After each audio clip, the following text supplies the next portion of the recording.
बुल्ढाना जिले में व्यावसायिक गैस की कमी के कारण कई बड़े होटल और रेस्टोरेंट बंद रह गए, जिससे सब्जियों की मांग पर सीधे असर पड़ा है। कुछ व्यवसायों ने वैकल्पिक गैस का उपयोग कर अपने मेन्यू में कई व्यंजन घटा दिए, जिसके चलते सब्जियों के दाम में कमी आई। खासकर गर्मियों में मेथी, धनिया और नींबू जैसे उत्पादों के दाम इस साल आधे हो गए।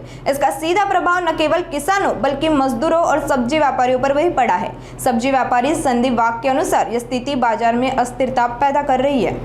माझं नाव संदीप वाघ आहे। मी व्यापारी भाजीपाल्याचा। आम्ही आता सध्या बुलढाणा जिल्ह्यात मेथी काढायला आलेलो आहे। आम्ही दररोज मेथी काढतो आणि वाशी, मुंबई, सुरत इथे मेथी नेतो।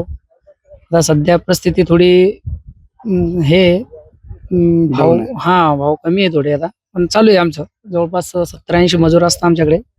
दररोजच्या 3-4 गाड्या माल काढतो आम्ही। आणि आता असं वाटतं थोडं 2-4-8 दिवसात भाव थोडे बरे होईल।